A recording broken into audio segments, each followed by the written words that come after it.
Ladies and gentlemen, welcome back to another episode of Sit Downs with Charlie Brown. I'm your host, DJ Charlie Brown, or Charlie Grosvenor, or whatever you choose to call me. And today, everyone, we got another episode here with me going solo once again for the MLB season. I know people have been this isn't probably one of my most popular videos that people view on my channel, but it's still something I like to do, especially because I'm a big baseball fan, and, I really like doing these, so I just do it for all of you listen out there. So with that being said, we got a lot to go over with the MLB season starting in just a few days here. Spring training is just wrapping up. Last of the teams are getting the last few deals done before opening day. So we are going to go over every single team in order, and I'm going to give you guys my thoughts on what is going to happen this season from my perspective at least. The Baltimore Orioles. Can anyone really out there tell me what the O's are doing? I was told that this new ownership group was very gung-ho about splurging for the best and adding another World Series to their arsenal. The main issue isn't regarding their bats. Most of the core is still young, and it's going to be a bit before you need to pay the likes of Adley Rutschman and Gunnar Henderson. So in the meantime, they just picked up guys like Gary Sanchez and Tyler O'Neill for the depth in the bench. My main issue with the O's lies in their pitching. The rotation has a huge Corbin Burns-sized hole that really needs to be filled, and they've chosen to really kind of ignore in the offseason. They're hoping that Grayson Rodriguez can live up to his elite pedigree or someone else emerges because, let's be real, the twilight of Charlie Morton isn't going to help you. Great player, played in a lot of big games. He's nowhere near going to replace the production that Corbin Burns gave you. The bullpen shouldn't be much of a concern, even though Bautista's coming back after being out for Tommy John. However, I do have my doubts about the O's. They have talent, but they really got to live up to it, and they really need to emerge because they got a long way to go, especially in that division. The Boston Red Sox. Boston was on a good run last year up until their collapse, which really showed there are a lot of glaring flaws with the Red Sox still. Hitting-wise shouldn't be concerned. Most of their key pieces like Devers, Yoshida, Duran, and more are coming back, and the hope is that they can remain healthy and consistent. Especially looking right at Trevor Story. He has not really panned out, and his contract might be becoming an albatross. However, that doesn't mean they weren't active in the offseason. They were able to pick up Alex Bregman on a buy-low deal in hopes that he can try and either sign long-term or get something else out of it in the future. The big issue, however, is a lack of quality pitching. This offseason, instead of spending the big bucks, they chose to go for more of the buy-low candidates. Walker Buehler, Pablo Sandoval, and Garrett Crochet to add a little more juice to the rotation. Also add Aroldis Chapman and Giovanni Moran to replace Kenley Jansen in the bullpen. While I like the moves, I'm still a little bullish on the Sox. Their division might be a little weaker this year, but I don't know if it's really enough, especially with a little brother up north looking to try and do something big. And that brings us to our next team, the New York Yankees. Last year's painful choke still burns into the mind of the once great evil empire. Even though as a Twins fan, I loved it. The hope is that this year will be the revenge tour, the one that finally gives them number 27. The slight problem with that, however, is kind of actually major, if we're putting it lightly. No, it's Juan Soto. You can call him a traitor or a mercenary all you want, Yankees fans, but the truth is, you needed his production. With that loss, the Yankees chose a different approach instead of trying to fill his void with a piece or two. They chose to shore up their pitching. First up, Max Fried, an undervalued pitcher given a ton of money to dominate alongside Garrett Cole. Milwaukee doesn't want to pay him, so why not acquire Devin Williams? Nestor Cortez? Who really needs him? To replace the holes at first base and center field, however, they went with a 2019 vintage, Paul Goldschmidt and Cody Bellinger. Yankee fans are clearly pleased. Yeah, if you can tell, that's sarcasm, people. Knowing this team, they are likely going to go on another deep playoff run because the AL is incredibly weak. However, lately there is a massive hiccup in their plans. The aforementioned Garrett Cole. He might need Tommy John. If that is the case, you are screwed. Say your prayer, Yankee fans. You're gonna need him. The Tampa Bay Rays. As usual, Tampa Bay is a team that is relying on small market inefficiencies to find success. Hence why they traded a budding prospect in Jose Siri away for a guy who they will somehow turn into a quality pitcher. It's probably going to be the same thing with Ha-Seong Kim, the first chance they get as well. Speaking of which, it's not actually bad that he got a 3-year deal. They are still loaded with elite hitting prospects, so they will find a way to make up his production easily. Even better that the rotation is getting healthy after the last year's disaster. McClanahan and Moore are returning from their IL stints and reporting for spring. However, I fear this is a mediocre squad. I don't know why, but this feels like it isn't going to be a good year. Especially since if you haven't been paying attention, the Trop's still under construction, thus leaving them to stay at the Yankees spring training field for the year. To be honest, might actually be better because they might get fans in the stands this time. The Toronto Blue Jays. Our friends north of the border have not been enjoying themselves, to say the least. Last year was a horrific disappointment that still does not seem to be resolved. In a vain attempt to try and keep things alive, they did do a few roster shakeups. They somehow managed to get scorned by free agents, but Anthony Santander is a quality pickup at the contract he was getting. Then they respond with a very head-scratching one in bringing in an old Max Scherzer. Hall of Fame pitcher, but not the same guy who you're getting from the World Series in 2019. They did manage to add Andrés Giménez and Nick Sandlin from Cleveland, which wasn't bad for the price. Also add Jeff Hoffman for more spark to the bullpen as well. However, the big question regarding the Blue Jays right now is Vlad Jr. and Bo Bichette. Both of them are entering the last year of their deals, and it doesn't seem clear what Toronto is doing, because I think word is that Vlad's turned down a contract extension for the time being. Both of them are really wanting to see where this goes, and it seems like Toronto's directionless right now. Speaking of direction, why are John Atkins and Snyder still here? Should have been canned at this point. The Chicago White Sox. There is one word on the minds of every person who is a fan of this South Side squad. Tanks, baby! Tanks as far as the eye can see. Yeah, it's going to be that year for the White Sox. In terms of the ownership front, many people were hoping Jerry Reinsdorf was going to sell the team. There was a lot of nothing for the longest summer, but they were able to get Matt Ishiba to get more from Minnesota to have more stake in the team. Will he have a say in a lot more moves? I doubt it. But here's the thing. No one really wants this lemon right now, and all you're stuck with is seeing pretty much everything get traded. They were able to get a nice return for Garrett Crochet, but everyone else is gone at this point.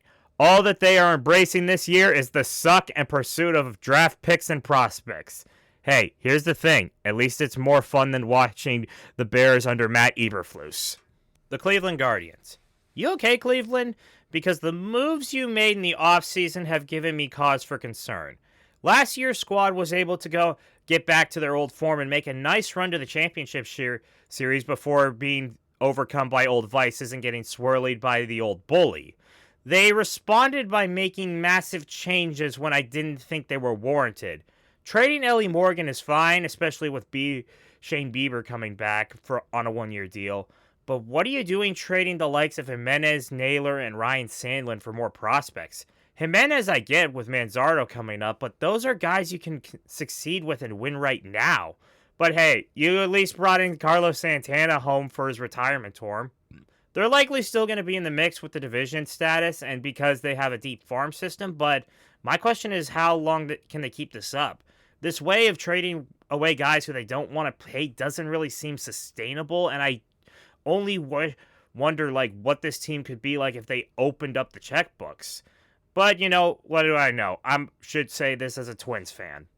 The Detroit Tigers.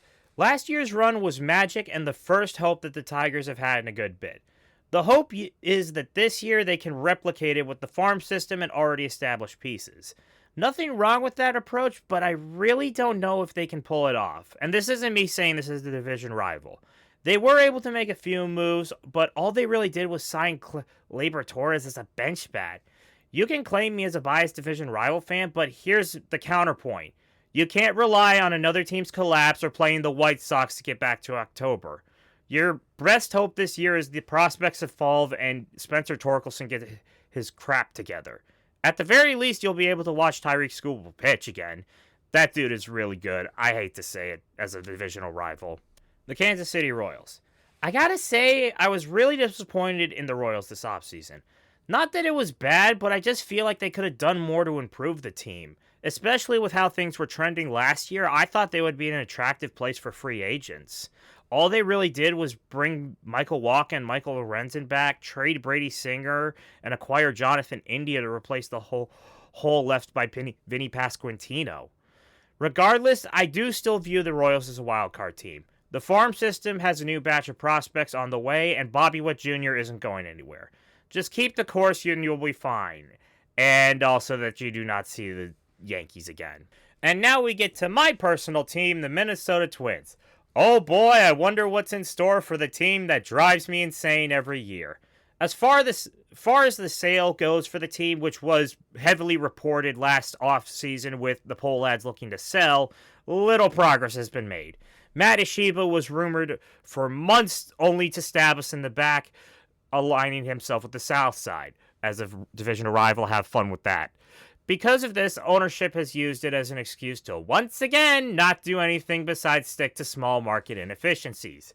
Max Kepler and Carlos Santana are gone. Here's Harrison Bader and Ty France to be replacements. Yay. Even if my thoughts are the definition of insanity, I do have hope for the team this year. The pitching staff is still together and the bullpen is getting reinforcements after injuries last year. The big thing, however, and it's something that we've preached for the longest time, keep Buxton, Correa, and Lewis healthy. That's all we ask. If it fails, then this summer is going to be just a large disappointment and constant pain. One of these days, I hope to experience joy as a Minnesota sports fan. One of these days, baby. The Houston Astros. Despite what many thought last year was the end of the Astros empire, they are trying desperately to make sure they can have one last push before it comes crashing down. Yordan, Altuve, and Pena are still here, only this time they have a new supporting cast. Kyle Tucker likely was going to be out of their price range, so trading him for prospects was the smart choice. Also acquiring Christian Walker from Arizona to fill the long overdue issues at first base was a good move as well. Bregman may be gone, but he wasn't expected to be backed. While I still feel they can produce offensively, my main concern lies within their pitching. Verlander is gone, and most of the guys they counted on haven't really worked out. Unless pieces emerge, I do feel like they may be struggling this year. Even if you sink to the bottom, just remember this, Astro fans. You have championships to cling on to as you sink. The Los Angeles Angels.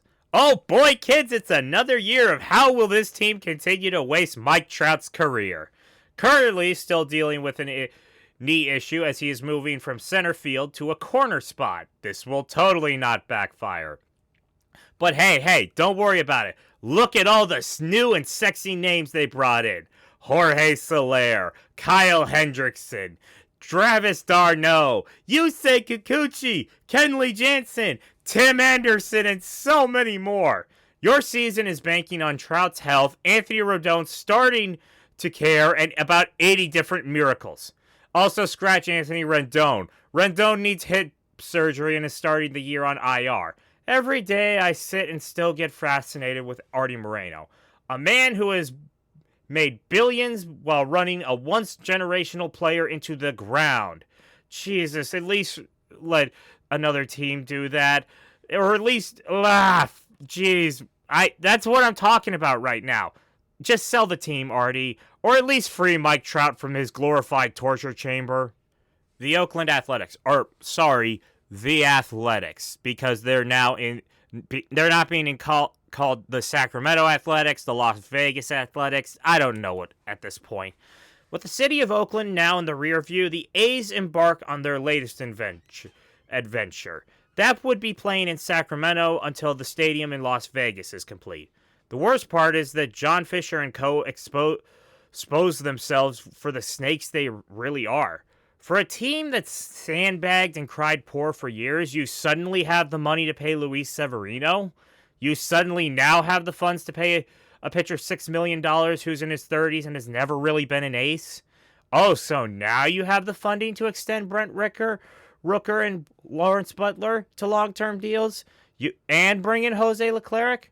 Worst part is that this isn't going to help the A's. I don't really have faith in their roster, and they are hated by everyone. Here's the thing. I've been calling out Fisher for the longest time now, but here's the thing. He's going to learn now that his actions have consequences. Now with the fact that the team is pretty much, they're playing in Sacramento, but it's going to be in front of opposing fans or people who are more fair weather to the team. So have fun with that. I look forward to seeing the rival crowds in Vegas. The Seattle Mariners. Once again, I am absolutely frustrated with the Mariners. Last year saw regression around and questions about the sustainability of the product. What was their response? Crickets. Zilch. Absolute jack. Unless you count bringing back the glories of Jorge Polanco back as a success, then you've hit gold. Look, I get you guys are a small market, but you guys are wasting your potential. Randy is eligible for arbitration next year. J-Rod might be getting frustrated with the lack of direction. The pitching staff is getting pissed, and your GM doesn't want to fix it. You're better than this, boys. I'm not even a fan, and I am livid. That's all that needs to be said about this. The Texas Rangers. Last year, the Rangers suffered a massive hangover after winning it all. The hope is that they use the offseason to rest up and get back to what they want to accomplish, which is running the table in the AL West. Most of the main core is still here in the forms of Semien, Seager, Garcia, and more, but they do have a few extra pieces, mostly in the form of Kyle Higashioka, Jock Peterson, and Jake Berger to help fill the bench spots and backup roles. However, their hope is that the pitching staff can really step up this year, mainly hoping that DeGrom does not get injured and Jake Leader can actually live up to his hype and pedigree. Otherwise, get ready, baseball. The Rangers are looking to get back in business. Moving over to the National League now, the Atlanta Braves. Even though they were one of the few teams that did not do a lot in the offseason, they have a legit reason for it. Most of their core has been paid and stabilized for the long haul. While the offense will have to operate without Ronald Acuna for a bit as he's continuing his rehab, Austin Riley, Matt Olson, Michael Harris II, and more can easily contribute to get the results they need. However, the pitching staff does leave a lot to be desired, if I'm being honest. Spencer Strider is not going to be available this year as he's recovering from Tommy John.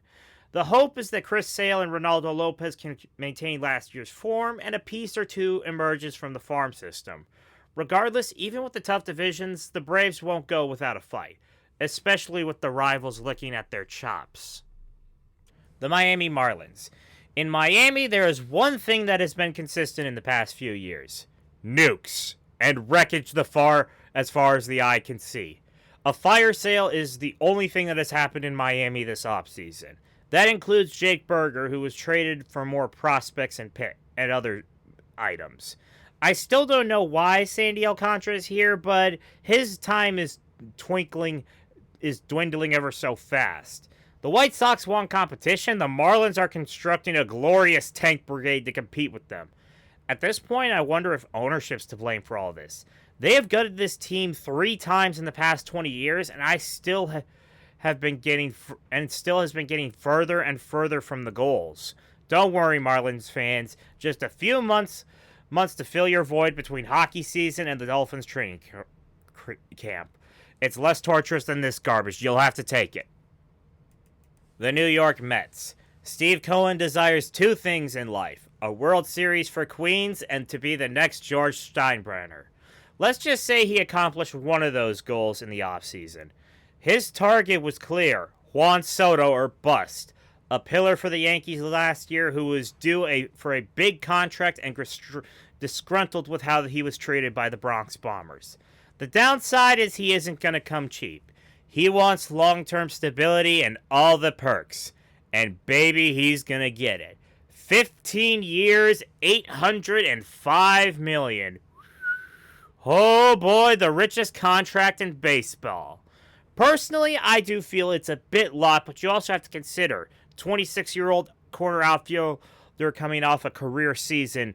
It's the price you have to pay, even though it's steep. However, that's not all they were able to pick up. Clay Holmes for the rotation, Jose Siri as an extra bat, and so many more. Pete Alonso couldn't get exactly what he wants, but he's also going to be back for another year to try again next offseason. Regardless, the Mets have made it clear that expectations are sky high this year. Will they achieve their goals, or will it be the greatest Metting to ever see the face of the earth? Time will tell on that front. The Philadelphia Phillies. After last year's defeat, the Phillies chose to be more quiet this time around in free agency, mostly in signing Max Kepler to be an extra bench bat and snagging up Jesus Luzardo to shore up their rotation. They were also trying desperately to cast off Alec Bohm, but literally nobody is even interested in him.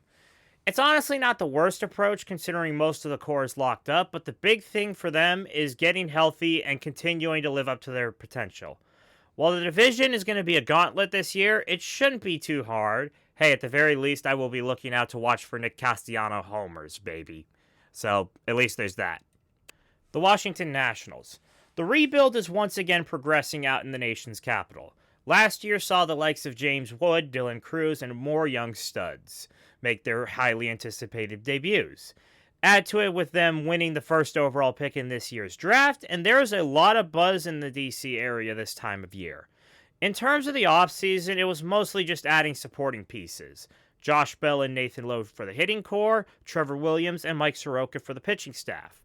The hope is that this year is simply progression, especially with the stacked division they are in. Also to figure out what the deal is with Steven Strasburg. Is he retired? Is he not? Are they still paying him that money? I don't know at this point, so yeah. The Chicago Cubs. So you had a massive collapse last season, and your response is to keep running through a brick wall. I mean, I could be really... It's pot calling the kettle black considering I'm a Twins fan, but whatever. Great. So this is seriously not going to backfire this time, because here's the thing. Look at all the names they brought in. Kyle Tucker, Carson Kelly, Ellie Morgan, Matthew Boyd, Caleb Thielbar, and Ryan Presley, baby. I'd bring up Cody Bellinger, but he's had enough of this organization and got a one-way ticket to the Bronx. You may think I'm being too harsh, but the truth is simple. The Cubbies need 10 different miracles to make the wild card game. If that happens, I'll eat my crow, but until then, I'm not sold on this group. Now watch as my jinx proves me wrong and they go all the way this year. Great. The Cincinnati Reds. Last year was ridiculously frustrating for Cincinnati. A decent pitching rotation undone by an inability to produce an offense. The hope is that this year is that both sides can exist in harmony with this group. Getting Brady Singer from Kansas City certainly isn't a bad to shore up the rotation. Jose Trevino is dirt cheap and the Dodgers were dumping Gavin Lux, so why not pick them both up? The hope is that more of the younger core can emerge to help make the Reds competitive this year. If it works, great. If not, it's going to be like Ellie De La Cruz at the plate. Swing or nothing but air. The Milwaukee Brewers. Last year confirmed my suspicions. This team is legitimately cursed, and I'm not even joking. Devin Williams just didn't blow that save in the wildcard game. That blast sent him all the way to the Bronx, with Nestor Cortez coming back in return. They also lost Willy Adames, but he was given a Brinks truck to move to the West Coast. While they still have Jackson Chourio and many other prospects making their way to the show, I can't really feel optimistic about them. Do they have the talent to win the division? Absolutely. But that does not make what they're looking for anymore. They want to win a playoff series. Until they can accomplish that, I legitimately don't know what you do. However, hearts will still be with the Brew Crew, as there was a big thing that happened for them this offseason. Bob Uecker. He unfortunately passed away, and I'm pouring one out for you Brewers fans. He truly lived a fan's dream, and that man is going to be one of the best to ever do it. There's not going to be another man like him. The Pittsburgh Pirates. I'll pretend to learn my lesson and keep my hope and optimism low for the Pirates. Then again, what is there to be hopeful about considering they were also a team that wasn't active in the offseason? Besides sending prospects to Cleveland for Spencer Horwitz, the only big move they did was bringing back Andrew McCutchen for the bobblehead night, I can only assume. In the meantime, at least you will get to see a full year of Paul Skeens as he continues to increase his value to be traded for a nice haul of prospects in a few years. Same goes for Jared Jones. If we were being honest, they actually have a chance as long as they can stay consistent and don't collapse. That's a big if though. Also, you might want to get started on the stadium lease. 2030 will be here before you know it. The St. Louis Cardinals. Can someone explain what the direction is for St. Louis? Because it looks like they're lost at sea. Letting go of Goldschmidt isn't the issue, because he was regressing. It's everything else that I have concerns. Lance Lynn and Kyle Gibson both left for greener pastures, and Brandon Crawford begins his trek to Cooperstown. This team is literally just Sonny Gray and Nolan Arenado. Speaking of which, Nolan wants to be traded, and it was nearly done. That was until he said no, considering it was to Houston. Unless this team is holding out on us and has some more devil magic, this is looking like the start of a full rebuild in progress. Even for the weak division, the Cardinals are clearly past their time. Just be fortunate for the memories and, more importantly, the hardware you have in tow. The Arizona Diamondbacks. Last year's sluggish start prevented the Diamondbacks from trying to get back to the World Series. The hope is that this year they can correct their mistakes and try to shock the world once again. Most of the bats are still around: Corbin Carroll, Ketel Marte, and more. While Christian Walker was sent to Houston, Josh Naylor is coming to the Diamondbacks to step in as his replacement, hopefully. He was really good in Cleveland, so I wouldn't worry. However, there is a glaring issue, and it's the rotation. It's good, but it requires a legitimate ace to complement that elite bullpen, especially after the Jordan Montgomery disaster. They want something better. The prize? One of the top chips on the market. Corbin Burns, a pitcher looking for a huge payday and just hitting his prime. The contract was rich for the blood, but he should be excellent alongside Gallen and Fott in the rotation. While taking their division it may not be on the table, everything else is. Good luck, boys. And maybe don't suffer a massive collapse this time. Just a thought. The Colorado Rockies. Do I really have to put a summary and analysis of this team? I put more effort into the videos I put out sporadically and make of low quality than the Rockies have in the past decade. As their rivals chose to make splurge after splurge, Colorado pays homage to everyone on Twitter. Give 0 F's about anything that is said or done. You can tell me all about how Bretton Doyle, Ryan McMahon, and Herman Marquez are, but they aren't fixing this team alone. Chris Bryant is simply being left to die here in the Rocky Mountains because ownership fails to realize that they are a problem. It's why Coors Field will just be a distraction until the Broncos reopen training camp again. Like people wiser than me have said, it's the largest bar in Denver for a reason. The LA Dodgers. Winning the World Series was fun for the Dodgers. However, as many have said before, once you win one, you always want another. You gotta recreate that glory as much as you can. Most of the core is already established in stone, but you can always do more.